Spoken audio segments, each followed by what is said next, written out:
This is the Bowmen Podcast. Coming at you from our archery shop in Virginia, or wherever else you may find a rutting buck, bugling elk, or mountaintop campsite. The Bowmen Podcast is being brought to you by Triple Point Outdoors, creator of the patented Clovis Mechanical Broadhead, and Romano Outdoors, Virginia's specialty archery shop. Here's your host and founder, Paul Romano Jr. Well, good evening here, everyone. This is the Bowmen Podcast coming here live from Virginia. We have two special, very important guests here today. We have Noel Evans here from Halo Knox, Final Descent Outdoors, etc., down the line. He's part of a lot of things going on there. And we also have the one, the only Chad Davis here from BOWADX with a really nice background. Kind of jealous, not gonna lie. Say hi to everyone. Hey. All right. So we got the Bowmen are kind of on vacation and or missing at this point in time. So Josh is coming back from his hunt in South Africa. So he's on a plane right now from Paris. He said he was going to get real French fries and see what they were like. So hopefully he's satisfied. I'm not sure. Cedric Chad and I were talking about it. Good friend of his is one of the fittest teenagers in the world and is on the CrossFit Games out there in Wisconsin. So he's defending his fourth title. He has 3 titles. He's defending his 4th. So he's out there. Mr. Jenkins, good luck to you. Hopefully you've won it by now. We'll find out in the morning. But he's just a stud of a kid. Just like, you look at him and it's not like he's like ripped or like anything. He just has the heart of a warrior. Like, if you listen to some of those people that do it, like he is the epitome of a heart of a warrior, that kid. So we wish him all the luck out there in his games and hopefully he can bring home the gold for the 4th time. And then Troy, I don't know where Troy is. Troy went fishing in Canada and he went missing. He's either dead, he's floating somewhere, he basically said, screw it, I'm staying in Canada, or like I joked to him, I said he got 2,000 followers and he disappeared. He doesn't like us anymore. But Greenlight Outdoors has been doing great. But Chad, thank you again for coming on. This is a big deal for us at the Bowmen. We love your product and your brand and what you stand for and everything that goes along with it. So we're going to jump right into it here and talk about you. This episode's about you. I'm sure we'll go down some rabbit holes that are meaningless or whatever, but they're fun. So let's talk about it, man. Like, what got you into hunting? What started it off? Yeah, well, so I started, my goodness, I think I was probably 4 or 5, and I would say my earliest memories is going to be trapping with my dad. We had the 3-wheeler, the Big Red. Oh, Big Red, yep. It's now like 3 wheels. What? Yeah, they used to have 3 wheels. You wish you had that now. Yeah, I do. Yeah. I pretty much floated too. And so we would trap, and we had about, I think Dad he still has it, I guess, around 300 acres, and he'd drive, and I mean, we would, even before school, we would leave and probably leave out around 5 and run some trap lines and what have you. And he'd leave me on that 3-wheeler. He'd go way in the woods and it would be pitch black. I didn't know any better. And then we did that. And on the way to school, my dad was a teacher. He was principal at the time at an elementary school. So that's kind of where I went to school too. So, but yeah, on the way to school, we'd stop and he'd have some other line. We'd go, and I can't tell you how many coyotes we put in the back of his. Well, he had a beat up. Maybe it was a Datsun. The back window was broken out. He was. I mean, it didn't have reverse, so you had to push it and bang everybody. Let's go every day. 2-wheel drive Datsun. Every single day almost. He had about 4 or 5, the 6th graders out there pushing. But we did that, and I remember doing that, and I would sit on that 3-wheeler until the satellite TV kind of came out then, and I made a mistake of watching Nightmare on Elm Street. And, he's running through there. And that was the last time I sat on that 3-wheeler. As a kid, all I could see after that was Fred Krueger somewhere in the woods looking at me. But that got my I guess my taste buds, mouth wet and everything. So I did that, and my dad built a lake, so I guess it's about a 12-acre. I call it a lake. It's about 12 or 13 acres, and so between the two, I could go out and fish every day, which I did. I guess since I was about 6, and like I said, we do the trap, and finally I was old enough to get my first bow, and man, I think it was I don't even know if they make it anymore. It was a Point Blank. I don't know if you guys remember those back in the day. I don't even know who made them. No. But it. Well, I had a Pearson at first, actually, and it just did the the rain. Yeah. and I'm sure I had a lot of FOC on my arrow because back then as a kid, we bought Walmart was pretty much the only place you could buy broadheads for the most part. Mm-hmm. And I think I was running like 150. I forgot what, it just Whatever you could get. Oh, you're right. Yeah. It was the Razorback 5s back then. I think it was those. And So the bow is Pro Line Archery. yeah, Pro Line. Okay. Pro Line Point Blank. It's $60 on eBay right now. If you want, Maybe mine. I sold one. I guess about 2 years ago. I finally sold it. But I had a deer with that thing, and I don't know if the IBO it was a much, but so I guess I started. Yeah, and just got crazy hooked on that, and of course I started with a rifle, Browning 7 mag. Yep. Autoloader. What's that? Was it the autoloader? Yeah. Mm-hmm. Yeah. Kick the crap out of your shoulder. Oh, Yep. yeah. Oh, yeah. My grandpa had one of those. I think the first deer I shot, it took me 4 shots, but basically I had emptied out, and I missed the one I was aiming at 3 times. I had to go for a different one at the end, but that was my juvenile hunt. But so I really got into hunting as a kid just with my dad. I was fortunate to have a dad was an outdoorsman and just hunted really hard. I'd probably say up until about college. And I took a kind of a hiatus. I hate to say it, but I basically went from 4-legged deer trying to chase 2-legged deer. Because we all did. Yeah, it's a valid statement right there. So I did that, and kind of eventually got back into it, and I'd say really I got I'd always been a big hunter, but when after I got married, I just that's when I went berserk over archery and just got eaten into it. Great. You had mentioned earlier when we were talking about tuning, I just became a tuning fanatic. I probably think things, but that's when I got into it big time. And my wife tells me how she kids with me. She's like, you false advertised because you didn't even hunt that much when we were dating. I said, well, it's too busy with you. That's why. That's exactly right. So yeah, so I'm but I've hunted for a good while and been blessed and have taken a pretty few decent deer and what have you. And it might be a challenge coming up. It seems like a lot of us guys. I don't know about you guys. I continue to lose spots, whether it's other folks coming in and leasing out land. Some guys now got some big deep pockets. Oh yeah. So yeah, we've lost a couple farms in our childhood hunting camp due to that we leased out. But the good news is there's always more. Unfortunately, God doesn't make any more land for us to get, and it replenishes every time we build a house or we subdivide or something like that. So that's sad, but there are plenty of opportunities out there to get. But, unfortunately, you have to start traveling or it's away from your home and whatnot. So, yeah, I know the struggle. The struggle's real when it comes to that one. So, great. So, Noel, are you falling asleep or are you doing work? No, I was fixing up on some stuff. Sorry, I got home so late. My wife's still at the hospital with my mother-in-law. Yeah, no, I know. How's she doing? She's doing all right. So, she's supposedly was going to go home today and then have some home care for a couple of weeks. But that got pushed to tomorrow. So, my wife's staying one more night. Well, blessings to her and a fast recovery. And I know we spoke earlier about it, so hopefully everything works out. Looks like they'll be coming into recovery soon, which is great. Yeah, she's on the mend. Just going to take a little bit. Oh, yeah. It happens. So let's talk about BOWADX. So how'd that come about? I know you're saying earlier that nice buck up there in the corner that I keep staring at is, if it was the other way, it'd be nibbling on your ear. It might be a little funnier. Yeah.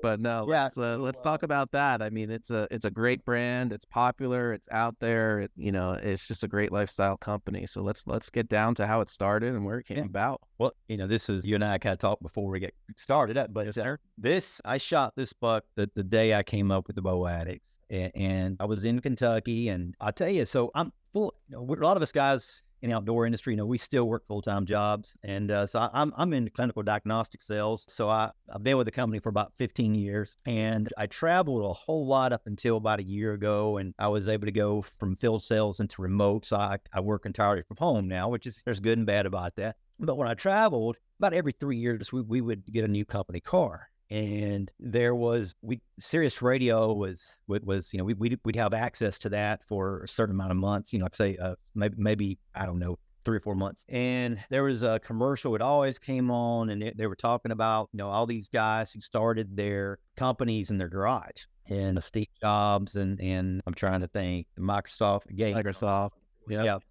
And I heard it multiple times a day, and just it kept resonating with me. But I was like, man, I know nothing about IT, computers, can't do anything like that. And so my degree's in biochemistry, but I was going to be like an art major. I love art, love design, and what have you. But back when we were young, I mean, I graduated college in 99, but it really there's graphics designer, but it wasn't like it is now. And so I was like, well, worried about that field. So I went into the biology route. But all that being said, I knew I didn't have the capability to create some software or something, but I had that idea of design. I thought, maybe I really had gotten into archery, and I thought maybe I can look at starting an apparel company. And then what at the time, a lot of the apparel out there, if you guys remember, it had like flames all over it, reflection. I mean, there was just all kinds. It wasn't true to the core of what a hunter was. It was exaggerated, or it was the beginning of Under Armour. Like that was it. Yeah. And so I saw a gap. I felt like there was a gap in the market, mainly for, I guess, the upcoming generation. And I wanted to come up with something a little more streamlined. And, and I always had the idea. I mean, I've worked on Under Armour, but I liked a lot of their designs. And so I came up with it. But when I first came up with it, it was BOWADX. It was BOWADX like that, or ID. Yeah. And had a logo, and it just wasn't what I wanted. And I thought for T-shirts, that's just going to be too much. And I had that work. I had it for about a year. And then finally, this was a year later after I took him, same tree. And I was like, BOWADX, man, there's 3 letters in bow. And I said, ADX, what can I do? And that's where I came up with the ADX. For ADX. And so I can't tell you, I felt, sometimes you get that chill bumps, and I had that moment. And I knew my faith has always been a big thing. I have a minor in youth ministry, and I'm able to teach a 4th grade class and 5th graders now on Sundays and what have you. So that's always been a big thing, and I'm never afraid to share my faith with anybody. I don't want to try not to knock anybody in the head with the Bible, but I knew I wanted the brand to be faith-based. I wanted to incorporate a cross of some sort, and I wanted to just have apparel that could be a gateway to additional conversations with other men, other women, whatever it might be. And so just felt really good about it. And I'll tell you, for guys listening, I mean, it's easy to get discouraged, because I went through probably 7, 8, 9 different designers. A lot of the designers out there, they don't understand. Like when we were working on our skull, I guess I don't have it, but we've got a skull we don't use a lot. But the thing we got was like 6 points, 4-point little, and I was like, that's just not, that's not, Yeah, I want something that the guys can picture, being on his wall. Finally, I was about, like I say, I was on my last rope, I guess you say. And I thought about giving up. I said, no, I can't. So I was watching Major League Bow Hunter and saw their logo, and I ended up, got on their website, reached out, and they told me that Jeff Danker's cousin, Mark Danker, great guy, designed their logo. And I think that's his brother. I can't remember. They're related. They're real close. I was able to reach out to Mark, and I mean, my goodness, a lot of graphic designers for logos, they'll shoot you 1, maybe 2. And I mean, I had a plethora to look at. But this, what you see here, that was in the mix of that one. And I was like, whoa, I just loved it. And then the next round, we talked about the skull and everything, and he did some of those, and we finally put it all together, and I just felt super strong about it. And, Mark, he designed the first 5, 6, 7, or 8 teams, something like that. I can't remember. And at the time, I didn't know anything. I had a little work with like Photoshop, and I ended up going to YouTube and learning, watching hours and hours and hours, trying to learn how to work Photoshop, but Illustrator. A lot of designs are done in Illustrator. And I ended up learning that through YouTube. And I had a buddy of mine that knew something about it. So I said, hey man, come over here for 2 hours. Let me just pay you for your time. And I'll say, if anyone knows anyone that can do that, you'll learn more with the right person in 2 hours than you ever would, but that's where it started. And so now I do the majority, I'd probably say 95% of our designs. There's some, the one we just released now, my buddy Chris designed that one. It's got the white tail, and I probably do some of that, but I don't, that's intricate stuff where if you don't use that pen tool enough, it's not like about that. So yeah, I vote for if you can't do it so good, pay someone to do it. Exactly. That's where I fall into play. So. Yeah. Because brand awareness and brand, thing is so important, and I think a lot of people just miss it, and they settle for that'll work instead of no, let's keep honing, getting it to where it's everyone's, they're happy with it, and and it's, but yeah, so we didn't want to cut corners, but yeah, so that was 10 years ago in November. Yeah, and I think we've sold to every state in the U.S., 29 countries, maybe over 30 now countries, and just blessed. And I don't brag on that. I don't do that for myself. That's for God. And I've always said this. I want BOWADX to be God's company. I'm just an employee and give him the chance to help manage it. And I brag on it on this, because that's what he can do. So yeah. So you got to give some credit to that deer behind you too for that. Oh yeah. it's toes, you name it. Yeah.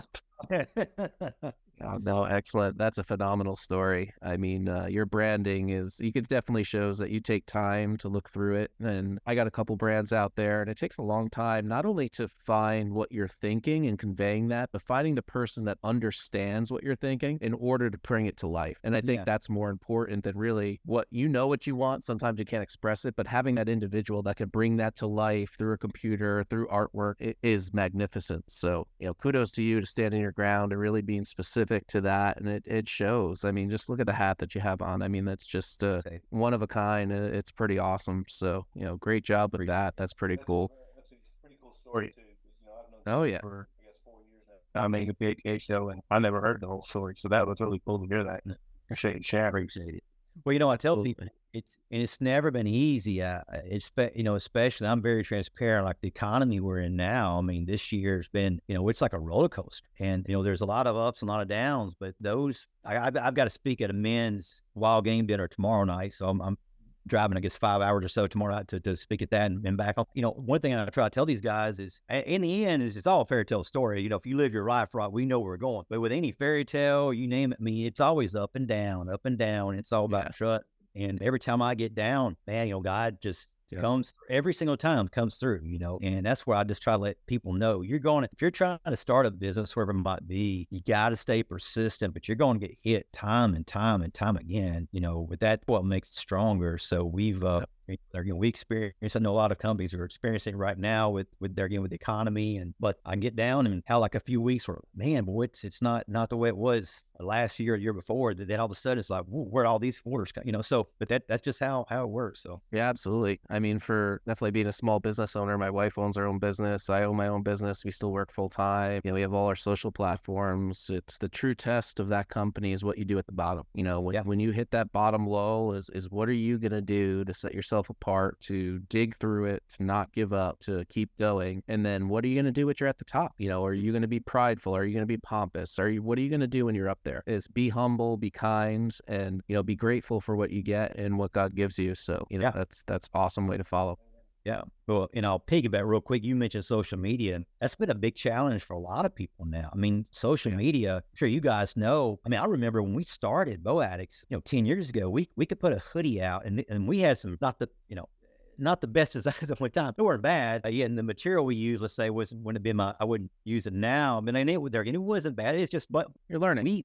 We could probably turn 300, 400, 500 times what we turn now, just because even though, let's say we had 1/10 of followers, but the way social media worked back then, the reach, you reached all of them.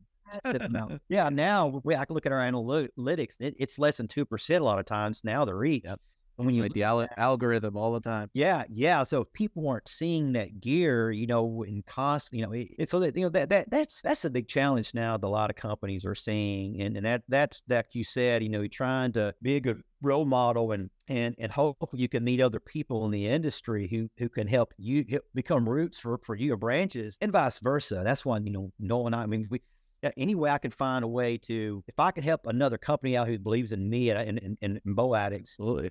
I want to help them just the same, because we got to help each other right now, absolutely. And not putting, cut each other down. I see a lot of that in the industry right now. And that's frustrating. I just had that conversation, didn't we? Oh yeah, we've recently just had that a bunch of times, probably too often to converse. But I know we had Andy Elliott on from Blade Rain TV, and he's a huge advocate of that. It's like all these people are just trying to fight each other for market share, and all this other stuff. Is what we should be doing is uniting. Is if we can all come together on the same platform and be, you don't have to like each other, you don't have to be friends and buddies and put your arm around each other, but if you can be civil and enjoy and respect what that other person's doing and grow, because we're fighting a bigger battle here. We're not just fighting BOWADX. We're not just fighting Halo Nox or Prime or whatever. We're fighting a dying desire for what we do as a human civilization. Like, that's the reality of it. And we have to fight that every day. They just posted out there, in Kansas. They're trying to fight, the baiting out there.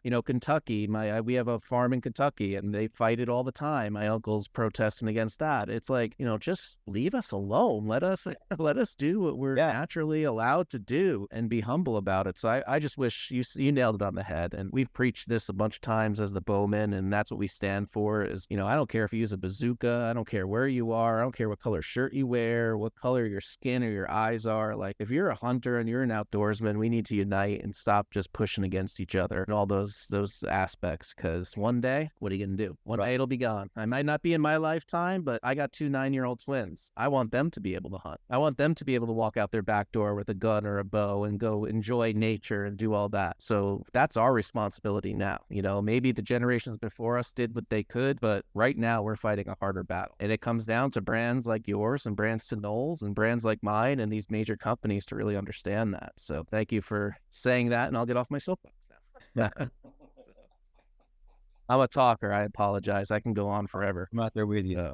I can talk Clark off the street. So a little bit more into it. So what are you offering now? Obviously, hats, shirts, sweatshirts. Like, what's the desire? What's the next step for BOWADX and what you're doing? Yeah, obviously, it's more than just the name. It's more than just the brand. It's a lifestyle company. So. It is, and I try to let anybody know, no matter what bow you use, or if you use vertical, crossbow, whatever it might be. I mean, I hope I try to make our apparel to where it can fit any, whoever you shoot, you could still wear our apparel, and we offer the clean mainstream designs as well as the faith-based. So I try to cater to everybody, and we've got some new stuff I worked on. I had to send some artwork out today, and that hopefully we'll have that coming out fairly soon. And there's a lot of things we're going to bring out this past year that we put some brakes on. Well, there's some things that we had worked on, and but when we got it in the hands, as I mentioned earlier, it wasn't. I'm big into quality, QC, and there's some things that we had received that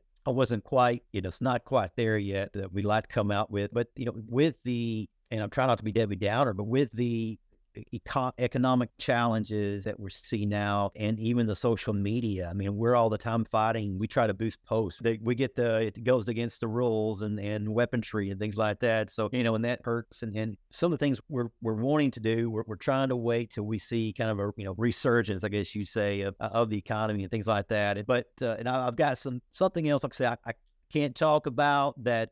We're super excited. Hopefully 2024, not apparel, but it's something that it's all anybody, worldwide hunting, bow, gun, you name it. Great. So, like I say, it's exciting. Yeah, we're super pumped and just waiting. I'm working with patent attorneys and going back and forth and just trying to wait for the prototypes to be, the drawings and what have you. But it's always fun, isn't it? Yeah. Oh, yeah. And expensive. So there again, that's where you put your trust in God. So and what we do, I try to give back as we receive. You'll find, we support a lot of kids, a lot of charities, organizations like Compassion or Cure International, Mercy Ships, Smile, Operation Smile. There's so many different ones you can support, local food banks. Yep. So we try to give back. So my goal is to grow our business to where we can give back and help other people as well through that. But yeah, we've got some things cooking. I won't lie. I would love to find a way to get BOWADX out there on some different types of gear, I guess you'd say. And so we've been looking at different things. A lot of people probably would say it. If you guys probably know.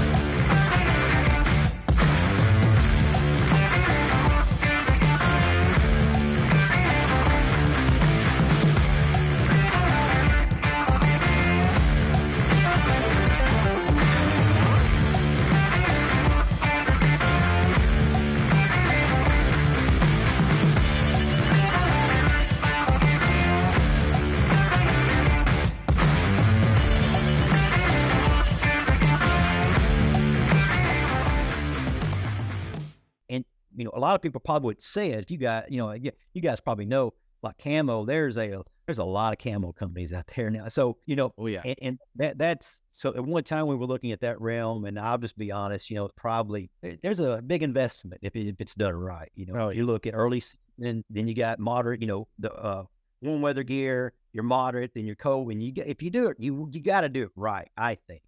And you got, yeah, then you got, sizes and it's top and bottoms, and then all of a sudden you got one length, it's either too long for somebody or too short. I mean, there's a lot of challenges there that I remember when I was a kid. If you guys know, it was real tree and mossy oak, and you didn't have a lot of choices. No. And it's that'd be a bunch of them. Yeah. So we methodically, I'm trying to find ways to, our bread and butter has been lifestyle apparel, but, we've got our veins and things like that we have. So anytime I can find a product that we can put out that might still be functional in the outdoors, I'm looking at some things now that can still be used for hunting, but they would work with XYZ camo or this or that, or, but still have a good functionality, out of the wood. So great. That's awesome. Should look into some formal wear. Your logo would fit really well with like dress shirt, stuff like that. So. Yeah. We've actually looked into a couple of things similar to that. Yeah. Yeah.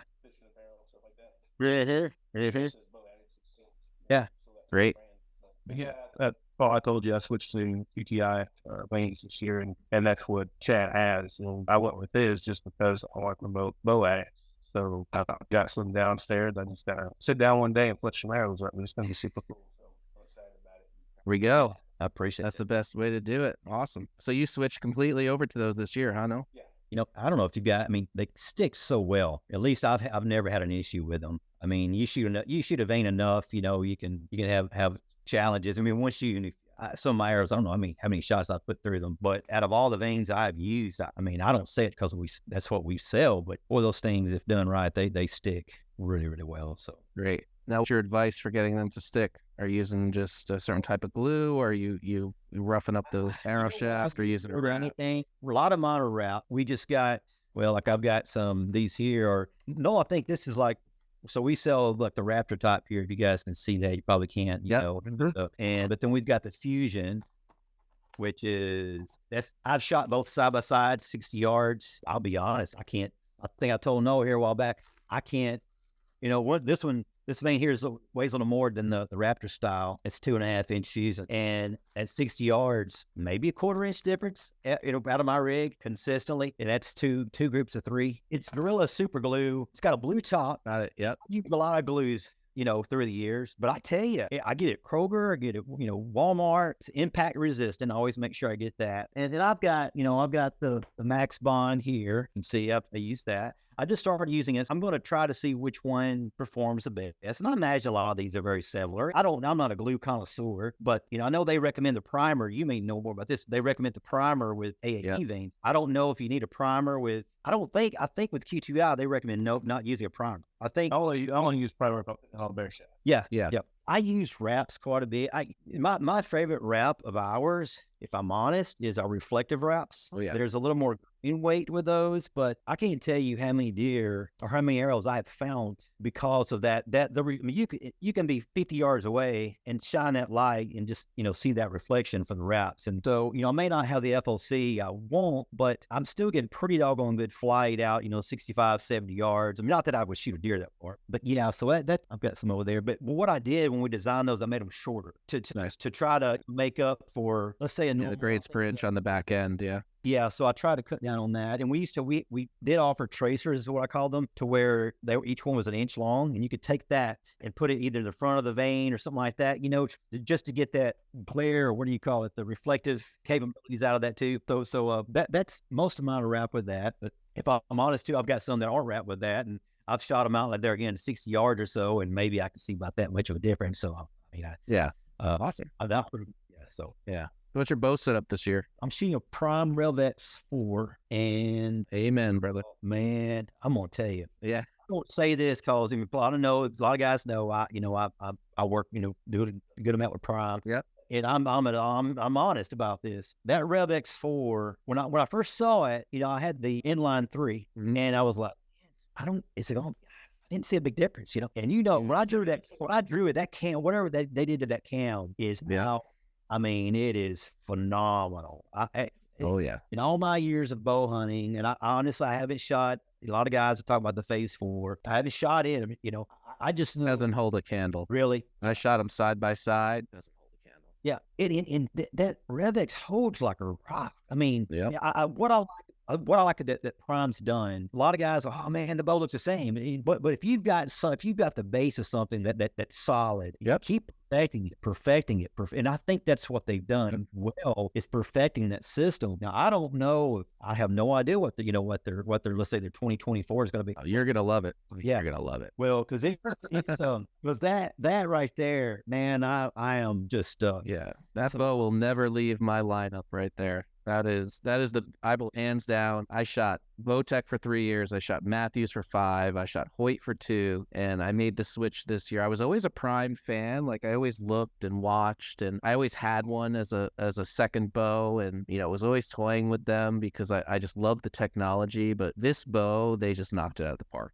I mean, they just absolutely knocked it out of the park with it. So I mean, I just can't say enough about it. Well, I've got the RevX 6. I think I told Noel. That's long. Yeah. But I haven't shot it yet because I was working on my peat, and but my ceiling fan was going, and I guess it just pushed that flame just enough. But I was trying to singe, the serving. Yeah. I've never, knock on wood, hope I don't do it again, but I've never done it. I just barely got caught in that, and I singed two strands. I could probably shoot it, but I just chose not to. 3 strings for life. Yeah. So I'm building out some strings to come in, and but now that's rigged. I've got the ramrods 30-inch on the front, and I think I've got 2. I mean, that's more for 3D, but yeah, I'll still set that probably as for hunting, because my inline 3, I've got it set up as a 3D, which isn't. I wouldn't think I would, but I shot the 3 better than the 35 I had, the 5 I had last year, and so I don't know enough about the 6, but I always like having a backup bow with me. absolutely. Yeah, and anytime I hunt, if I go out of town, or I've always got it. I've had to use it several times. Oh, really? Well, last year I have a tree saddle. Yeah, I do some work with tethered and what have you. So I'm saddle quite a bit, but I am constantly, I'm playing the wind, working the wind, and I've got so many setups where I'll change it up. And I guess I bumped my rest last year. I was in the tree. I looked down in my arrow rest, and I keep that thing pretty tight, but I don't know if I just hit it. I had to get down real quick, rush back to my Yukon and get my other rig. And the same in Kentucky a few years ago too. I was drawing back. I was at a climbing stand summit, and that bottom cam hit, and just so there again, I had to use that bow. Yeah, and it happens. Yeah. But so that's myself. I got the HHA. I've got a multi-pin slider. I also run the Rise, and trying to think. I got a Rave. I don't know if you've ever tried that. It's made by True Ball.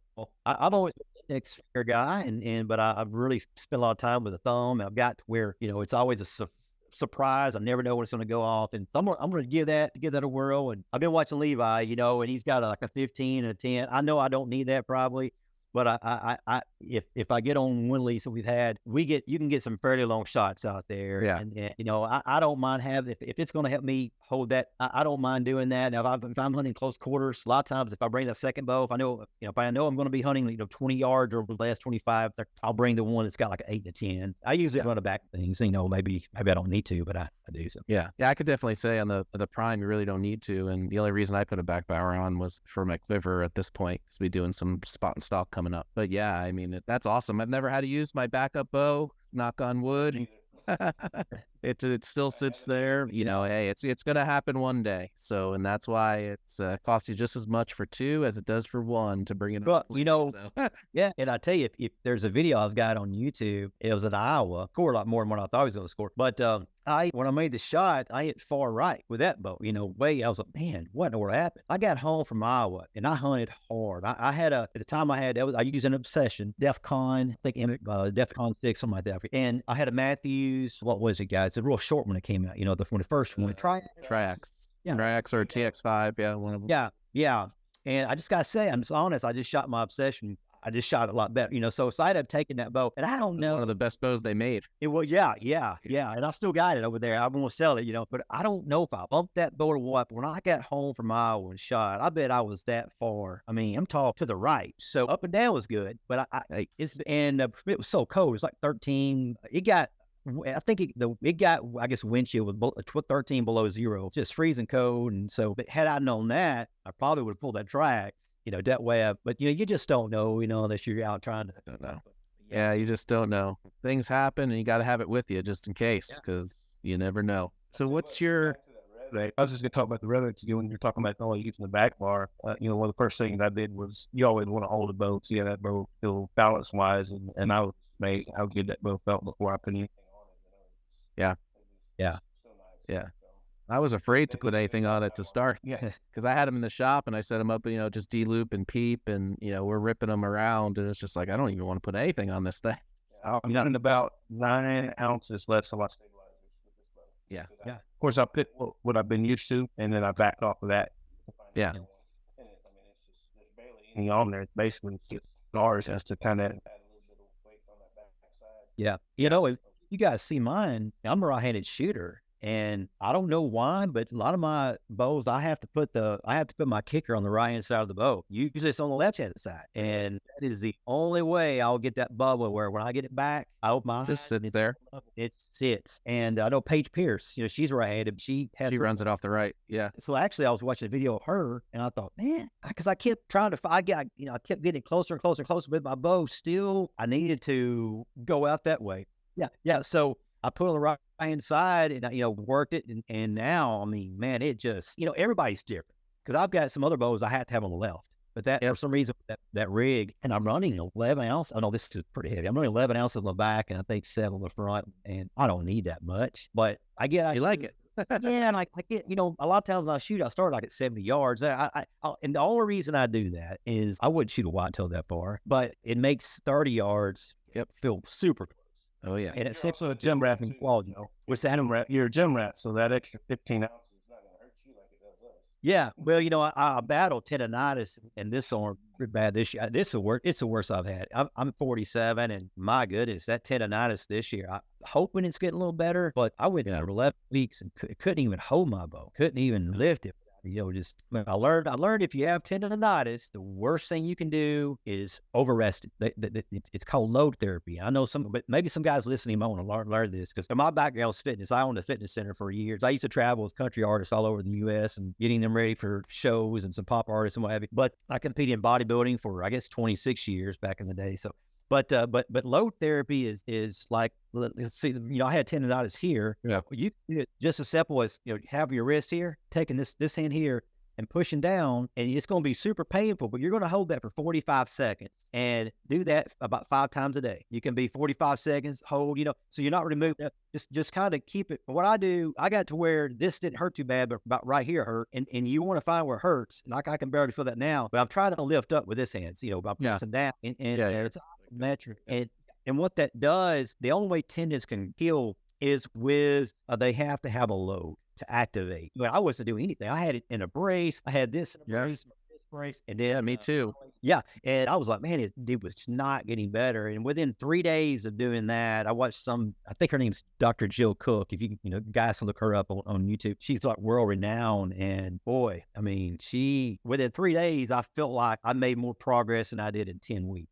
That's crazy. Yeah, I had it in my elbow here, my draw arm. So I'm a right-hand shooter, so my right arm, and I did it I was squeezing too hard doing some plumbing work. It ended up getting tennis elbow from it. I ended up with tendonitis after that, and I had the braces, I had everything, and nothing was working. So I went to the doctor. He's like, you know, we can do surgery, or you can do rehab. I'm just like, you know what, screw this. So I went, and I actually just started shooting my bow and putting weight on it. You know, I started with a 60-pound bow, and, you know, I shoot 84 pounds now, and that's what healed it for me, was that constant pressure of just pulling it back. You know, without that, I was crippled. Like, I could barely hold a pencil. So, well, and they say the isometric part, like, look, we'll say this part. Yeah. They give you a wrist brace first, which is weird. It feels counterintuitive because it hurts here, not here. Yeah, but that was all this is what's causing all this here. And my really got, I exacerbated mine doing electrical work. We built the barn, and that buddy of mine helped me do the outside. I finally learned how to do the inside, but I was pulling on the wire, and Yeah, the grip and the pull, yeah, Yep. and boy, Same thing with me. But yeah, that whole just doing that, man, that made such a massive difference. So every night, I still try to do it until I put me. I'd say it's probably about 15%, maybe from being totally healed. But that's for anyone listening, it works. Really, It's awesome advice. Really great advice. 4 weeks there when you weren't shooting it off. I remember that. Oh yeah. Like I said, I went a solid 11 weeks I did not shoot for 11 weeks. And I was shooting before that, probably an average of about 120 arrows a day, because I was trying to get ready for 3D. I didn't, I don't know any better. I don't know how many of those arrows, those guys shoot. But for me, I think I just overdid it. I'd be out there shooting, and you get a good group, then you get a bad group, and if you guys are like me, you can't end on a bad group when you're shooting. It's hard. No, you can't. You got to keep going. Yeah. But I tell you what, I realized. I think it was getting worse, and I was getting weaker and weaker and weaker. So I had more float than I wanted, but after 11 weeks laying off, I come out there, and I think I went at 53 yards, and I shot better group after 11 weeks than I had, shooting consistently. I think because I just gave it a chance to heal. So yeah, excellent. That's great advice. No, absolutely. So what's your goals for this year? I know, and we have, 8, 9, 10, 11, 4 more months left. We're coming into the heart of hunting season. Like, for BOWADX as a brand, what's your goal to wrap up the year? We've got a LT hope to bring out soon. Ooh, I'll buy those. And then we start our fall lineup. So I'm still trying to figure that out. You would not believe that I have more trouble with a simple fall, like let's say hoodie or long sleeve, depending on what we're doing, quarters of zips, we're looking at best and what have you. But sometimes I have more challenges because, for me personally, I don't like all kinds of stuff on my hoodie. I like it simple, clean. If I try to come up with a design for a hoodie, it's always been tough because you can get too busy. It's not like a t-shirt. It needs to be simple and simple. Yeah. Some of the things we looked at bringing out too, there again, we were going to bring out last year. Well, I tell you, one issue we had with one product that we were going to bring out, I don't know if it was a dye they used, but when I got it back, it looked pretty good, but it had a smell, I guess a dye smell. And I bet I have watched this. I bet I've watched it probably 25 times and still trying to get it just so I can use it personally, So we, that's what. It's things like that, that we're having to go different routes. So you always, that like I mentioned earlier, you hit a roadblock, but you got to keep going. But I was looking at, honestly, at some things today, trying to get a feel for where we want to be. It's just if the economy, a lot of our guys are 9 to 5 guys, the guys who work hard to put food on the table, guys driving trucks, whatever it may be. Gas is expensive. Everything's expensive. So at the end of the day, for a lot of us, it's hard to, even to spend money on a garment when, you got to feed the kids first. And I had a guy here a while back to reach out to me. He said, man, I get paid, next Friday, and I'm going to try to get these shirts. I said, man, don't do that. Take care of you and the family first. Yeah. And for you, guys might think I'm crazy. I guess what I'm trying to say is once we see it ease up on some people, that will allow us to kind of dive deeper into some, let's say, field functional items. So great. Yeah, because it's that way back to the board to buy those. Otherwise, we have a lot of inventory staying on the shelves. And as I mentioned earlier, we've got something we're hoping to come out with in 2024. So if I'm honest, a lot of my focus is on that new product and system that we're working on. So make sure it's good. Make sure you launch it the right way the first time and hit a home run, man. I know a lot of us will be waiting for it, chomping at the bit. So I think you guys will like it. We're pretty excited. So maybe if we're lucky, we'll get a preview. Yeah, well, I've heard it. Handful of guys to try it out, which I will. And that way, before I mass produce, I don't want to. I'd rather pick it apart at first and get it all. Yeah. No, absolutely. That's great. That's the way to do it, man. You gotta put it through its trials and tribulations. We're not easy on our equipment as hunters, and it's make sure it's right the first time. So kudos to you for that. But yeah, we're running close on time here. I want to thank you for coming on and telling your story. We appreciate it greatly. Look forward to great things coming out and down the pipe for BOWADX out there. So where can we buy your attire? What's your website? What are we looking at here? Tell everyone out there where we can find you. Well, it's BOWADX. There's a lot of people, I've heard BOWADX. I guess they get the A and the D mixed up, but it's BOWADX. So it's BOWADX.com. And, if I need a code out there, I can for your listeners. I don't know how you guys want to do that, but let's get them to pay first, and then we'll come down the pipe with that as they get interested. We'll work something out. Yeah, but I mean, we're actually replenishing some stock. I got to work on that tonight. That's the thing about it, the guys. There's a lot of things behind the scenes. You know how it is. People don't see. Oh yeah. These days are super long, and I got dealer orders. I actually handle all our dealer orders myself. Now we have a fulfillment team, but you know how it is. The more hands that touch it, the more you got to pay, and there's not a big margin for this. So I've got to do paint tags and CPU code, you name it, all that good stuff. But no, so it's BOWADX.com, and we've got some new caps I'm working on. Hopefully, I'll have those out fairly soon because our cap. I noticed the other day our cap we've sold more than now that we don't. My wife and I used to do a lot of the fulfillment, and now that we don't do it, you got to stay on top of it. Otherwise, you'll be looking online like, we're out of stock. Yeah. Which happened with the vein. Yeah, Noel not reached out to me. I went and we were out of stock on a couple of colors. Like, man, we got to get those ordered. But we've got veins, we've got wrist straps, we've got truck tags. It just has some new ones coming in, and so things like an accessory side, of course, decals. But then our t-shirts, or hoodies, and caps, and what have you. Mainly lifestyle stuff. Just if you love archery, you want to show it off to others. If you love God, if you want to show our faith, like we got our pray hard, hunt hard decals, things like that. Yep. And so, it's just a way to share your faith. Sounds great. So if listeners haven't looked at it, go on there and look, because the amount of shirts that he has on there, design, I mean, they're just amazing. It's really, really cool. Some of the ones he just came out with, they're awesome as well. I had my Iron Sharpen Iron shirt on earlier at the gym, and that's one of my favorites, it's just these things, and these guys at the gym, if I work or somewhere else, I can't tell you how many times I've been out places like, hey man, I like that shirt. And then you start a conversation, and a guy reached out to me here a while back. He was in an elevator. He said, man, next thing you know, we're praying with each other, all because of a t-shirt. So that's awesome.